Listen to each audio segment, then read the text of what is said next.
Marginally better than Rise of the Machines and Salvation, although frankly that ain't saying that much. So, fifth. I thought it was all finished. Yeah. And you know what? Done. And in so many ways, it is. So this takes us back self-referentially to 1984, you know, to the events of the first film, where we effectively revisit Cameron's first film. We start out sort of in the future and then follow us back to the 1984 original, and then you play this game of, oh, I've seen this scene. No, it's the redo of it. Anyway, so you go back to 1984, but it turns out that due to a nexus, the past ain't what it used to be. So Kyle gets sent back to 1984 to look after Sarah Connor, to protect her from the T-800, the young Arnie. But he finds out, firstly, she's not a waitress, she's already a warrior. Secondly, the future, he's not as ahead of the time as he thinks he is, because he's gone into something which is like an alternate past. And thirdly, Arnie, old but not obsolete, ends up battling young Arnie. It's all rather confusing, isn't it, Cliff? Listen to me, Reese, everything's changed. The 1984 John sent you to, it no longer exists. No, this is all wrong, all right? John sent me here to save you. From the Terminator that was sent back to kill me, I know, but we already took care of him. We? Get down! God! Reese, stop it!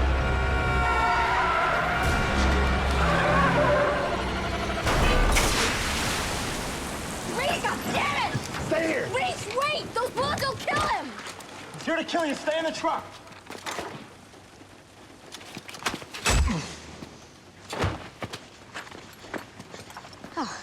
Oh, great. That's just great. I did not kill him. Bum, bum, bum, bum, bum. So you get the sense from that, really. I mean, I have to say, it's not a brilliant audio clip, but in a way, it kind of sort of explains what the thing is with the film. That we go back and sort of revisiting in an alternate world the events of Terminator and Terminator 2. And at the beginning, there's a kind of sort of sly, James Cameron has said it's a worthy, reincarnation, blah-de, yada, yada. But at the beginning, there's a kind of fanboyish thing of, oh, I know that shot. And what have they done there? Have they digitally taken that from that, but changed that? And then there's the bit when that should be Bill Paxton saying that, but it's not Bill Paxton, but it's somebody who looks like Bill Paxton. And, there's a shoe goes down and it's the Nike. So if you've watched Terminator recently, which I have, because I tend to watch Terminator quite a lot, and I did watch it just a couple of months ago, actually before it was re-released.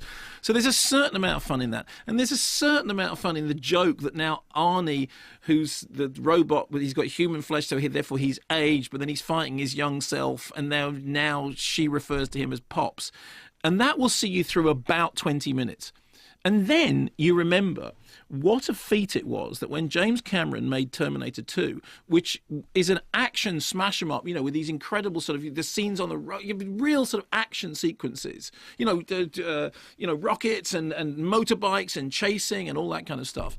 But the genius of it was that it had that central role reversal thing, which was that the Terminator has become the sort of savior figure, and this has turned everything on its head, and now he's battling another Terminator who is smaller but more fluid, and you think that's why that film made any sense. But what this one has done is just gone, well, Terminator 2 had a bunch of action. Let's just have a bunch of action. So there's just these endless action sequences of bang, crash, boom, whiz, bang, crash, boom.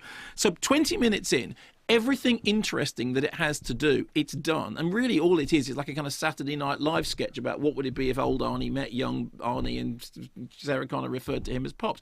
And then after that, it's just smash, bash, crash. The other thing is that the liquid metal thing from the first, Terminator, which looked so, wow, look, the bullet hit him and then he turned the thing, but then he morphed back into that's brilliant. Now it just looks a bit like, oh yeah, because we're all completely familiar with that sort of CGI. And I mean, okay, they've updated it and made it turn into something slightly different. So essentially, it's not terrible. It's not any good at all. I watched it on a big IMAX screen, with the volume turned up to 11 stupid.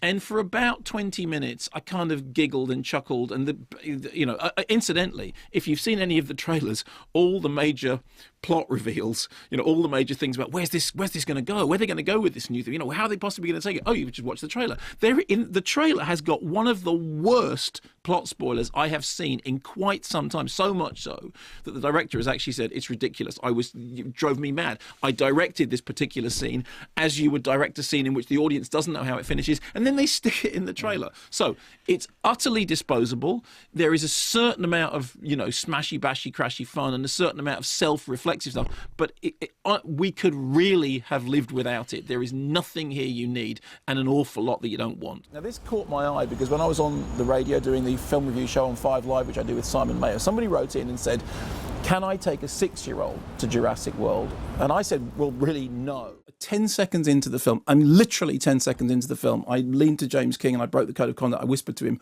I hate this film. I just, all my alarm bells went off and I thought, it's okay, but maybe it will settle down. But no, it didn't.